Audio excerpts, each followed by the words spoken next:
जय सीताराम। प्रदीप्त भक्ति को आपन को स्वागत। कौन आपण सहित एमती हो कि आपण दिन राति गध भाया खटुंट किंतु जेतबले मासर शेष हाथ में किसी भी टंकार बंचुना। टंका तो आसुना किंतु पानी परी खर्च बढ़ी चली। आपण एमती भावुं कि मोर भाग्य एमती कौन लिखा अच्छी। जदि आपण जीवन में एमती होता है तेबे आज भिडियो आपण जीवन टर्निंग पॉइंट हेबो। आज मु आपण को कौन सी लंबा चौड़ा पाठ किंबा पूजा पाठ करने को कहबी नहीं।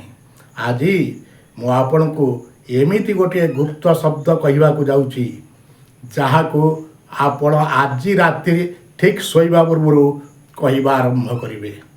तेबे 21 दिन भितर आपण निजे निज आखिरे आपणकर भाग्य को बदलैबार देखिए एवं 22 दिन पर निजे यही वीडियो को आसी मते धन्यवाद निश्चय कहिबे।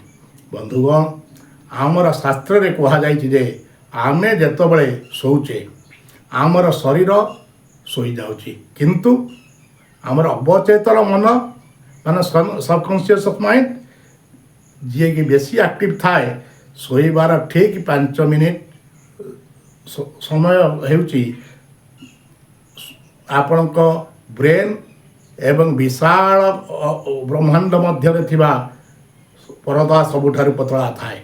सही समय रे आपण जहाँ सब चिंता करूथांती जहाँ भी कही थांती ताहा सीधा ब्रह्मांडर शक्ति पाखरे पहुँची थाए।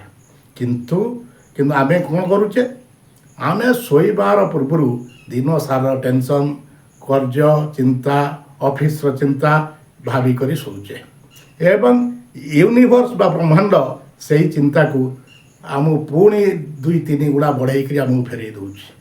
यही भूल को सुधारिबा पाई आमर ऋषि मुनि माने बहुत बढ़िया उपाय मान करथिले। बीज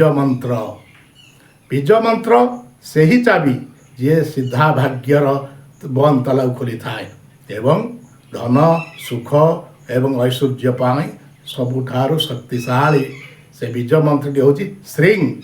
श्रींग श्रींग शब्द कौन शब्द साधारण मंत्र नुहे यह साक्षात माता लक्ष्मीकर ध्वनि स्वरूप।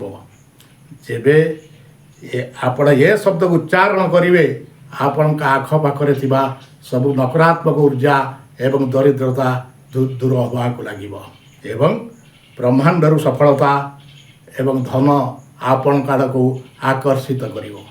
किंतु यह को एमिति चलिला बेले बुलिला बेले यह हल्का भाव रे कही किछि लाभ हो नहीं।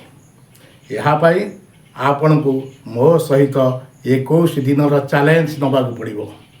नियम बहुत ध्यान सहित शुणु। आज राति रे जेतबळे आपण सोइबा को जाउचंती एवं आपण को जेतबळे लागिवो जे मते निद आसिलानी सेतबळे आपण आपणकर 2 हाथ को केमती घसीबे यह द्वारा हाथर ऊर्जा तैयारी हब।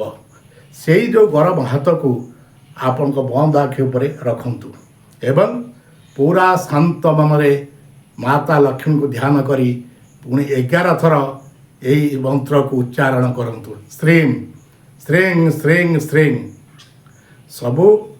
सबुठारु जरूरी कथा है कि जे मंत्र उच्चारण कर सारिबा परे आपणकर मोबाइल आउ धरिबे नाही कहा सहित कथा हेबे नाही कि शोइबा सेजरू उठिबे नाही।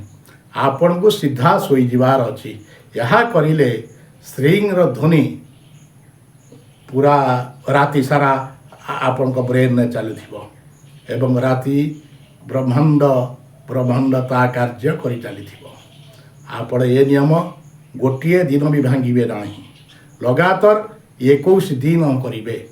21 दिन पाई एइथिपाई जे विज्ञान आध्यात्मिक 2 जन मानती जे कौनसी नुआ ऊर्जा पूरा शरीर रे प्रवेश करिबा पाई 21 दिन लगी थाए। कौन आपण भाग्य को बदलैया पाई दिनर 2 मिनिट देबाकू चाहूँगी जदि हाँ तेबे कमेंट बॉक्स को जाई लिखंतु। कमेंट बॉक्स रे लिखि दियंतु ए नुआ चैलेंज को मु स्वीकार करुछि। देखिए विश्वास सहित करंतु ଆପଣଙ୍କର ଭାଗ୍ୟ ବଦଳିଯିବ। ଜୟ ସୀତାରାମ।